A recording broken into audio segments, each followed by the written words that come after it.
Nós ouvimos falar muito hoje em dia sobre a crise dos semicondutores e como eles afetam diariamente as nossas vidas. Mas acho que o ponto principal é o que realmente é um semicondutor e como eles são feitos.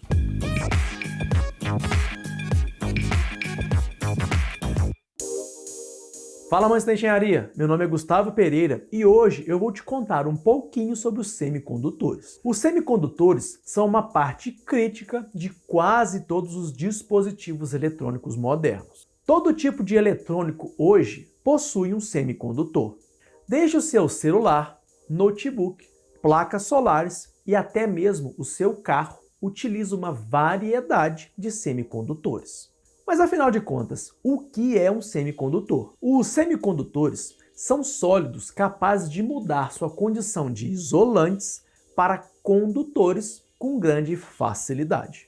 Os semicondutores são sólidos que normalmente são cristalinos e que possuem sua condutividade elétrica variável. O termo semicondutor já pode dizer um pouco sobre eles, pois eles são dispositivos que estão à margem da condutividade e podem variar entre serem isolantes elétricos ou condutores elétricos, dependendo de alguns parâmetros. De modo geral, o termo semicondutor refere-se a um material como o silício, que pode conduzir eletricidade muito melhor do que um isolante como o vidro, mas não tão bem quanto metais como o cobre ou o alumínio. Mas hoje, quando falamos de semicondutores, é comum pensarmos nos chips semicondutores usados em componentes eletrônicos. Esses chips são tipicamente feitos de fatias finas de silício com componentes complexos colocados sobre eles, em padrões específicos.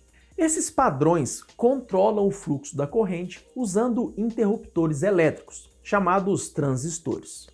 E como se constrói um chip semicondutor? O ponto de partida para a grande maioria dos semicondutores é uma fina fatia de silício chamada wafer. Os wafers de hoje em dia são do tamanho de pratos de jantar e são cortados de cristais de silício únicos. Os fabricantes adicionam elementos como fósforo e boro em uma camada fina na superfície do silício para aumentar a condutividade do chip. É nessa camada de superfície onde os interruptores transistores são feitos. Os transistores são construídos adicionando finas camadas de metais condutores, isoladores e mais silício a todo esse disco wafer. Hoje, os maiores chips contém mais de 50 bilhões de transistores. Essa tendência é descrita pelo que conhecemos como Lei de Moore, que diz que o número de transistores em um chip dobrará aproximadamente a cada 18 meses. Ok, mas por que estamos vivendo uma crise de semicondutores? Como eu já disse, a grande maioria dos semicondutores são fundidos em Taiwan, e o segundo lugar com o maior número de fundições de semicondutores é a China. Ou seja, a fabricação desses semicondutores estão concentrados em apenas 2 países, e eles fornecem para o mundo todo. Se você acompanha as notícias, sabe que as relações entre Taiwan e China acabam gerando uma certa preocupação de um possível conflito. Caso haja um conflito entre esses dois, o mundo pode experimentar uma escassez de semicondutores que teria um impacto global.